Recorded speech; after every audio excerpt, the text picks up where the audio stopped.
All right, let's jump right in. When you think of England, what's the first thing that pops into your head? Is it Big Ben, the royal family, a nice cup of tea?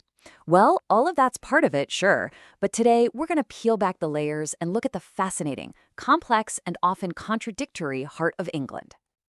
So let's start with that big question. What is England, really? It's so easy to just stick a label on it, but the truth? Well, the truth is way more interesting than that. Is it this? I mean, look at Stonehenge. It's this mysterious 4,000-year-old stone circle, a powerful echo from an ancient, almost forgotten past. Or is it this? The Shard in London, a super modern glass skyscraper that shoots 310 meters into the sky? It's a shiny, bold statement about today's world of finance and ambition. Maybe England is the land of William Shakespeare, right? The bard. His words, written way back in the 16th century, literally still define how we tell stories today, all over the world. Or is it the home of the Beatles? You know, just four guys from Liverpool who turned music and pretty much all of youth culture completely upside down in the 1960s. The thing is, the real answer is it's all of it, all at once. So let's really dig into this idea, this clash of identities. And we're going to start with the ground itself, the contrast between England's ancient land and its modern, bustling skyline. Okay, so first, let's get our bearings with a few quick numbers. We're talking about an area of just over 130,000 square kilometers, home to around 57 million people. And its capital, London, is without a doubt one of the most important cities on the entire planet. But let's look past the stats for a second. Think about the land itself. It's a place with this incredible, almost mythical beauty. You've got the rolling green hills, forests that feel ancient, and of course, the iconic white cliffs of Dover standing guard over the coast for thousands of years. But then you flip the coin and you've got this intense urban energy. You have cities like Manchester and Liverpool, these powerhouses of industry and culture. And then there's London, this massive, sprawling global hub that's a driving force for pretty much everything. And now, this contrast isn't just in the scenery. It's baked right into the people and their politics. Which brings us to our next theme, crowns, thinkers, and rebels. It's this constant tension between age-old tradition and game-changing revolution. And this right here is a perfect example. England has a constitutional monarchy. So on one hand, you've got King Charles III as the head of state. He's a symbol of history, of continuity. But the real political power? That's in the hands of a democratically elected government led by the Prime Minister. It's this wild mix of ancient and modern working together. But here's the twist. This same country, so steeped in tradition, is also the place that gave us the tools to question everything. I'm talking about the scientific method.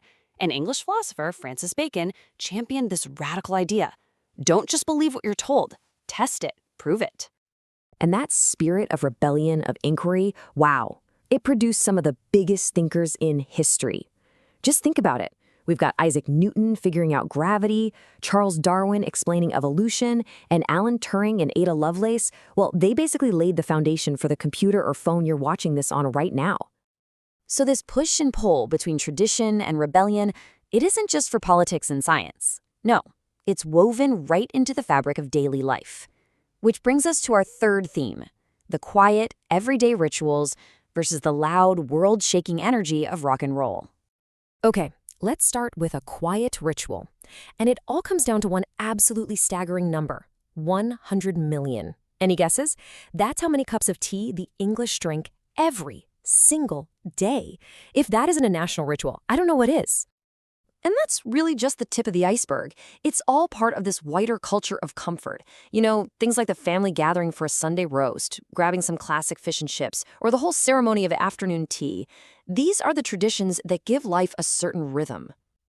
And yet, at the very same time, England is turning out some of the most rebellious, globally dominant culture you can find. I mean, just look at this journey.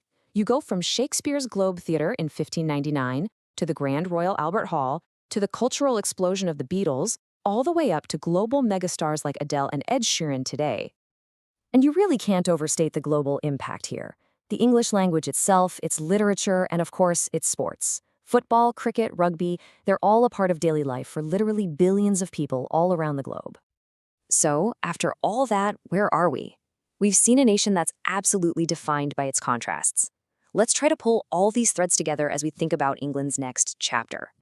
So when you boil it all down, England is a place where the ancient and the modern live side by side, where you've got a monarchy right alongside a democracy, where deep, deep traditions actually fuel explosive revolutions, and where these small local rituals end up having a massive global impact. I think this quote just nails it. England is where these huge contrasts, like ancient castles and modern skyscrapers, exist right next to the small, everyday things that people are super passionate about, like their tea, their football, and talking about the weather. It's that mix that makes it so unique. And that leaves us with one final big question. In a world that's changing faster than ever, this nation of contrasts is facing all sorts of new challenges and opportunities. So the real question is, what story will England tell next?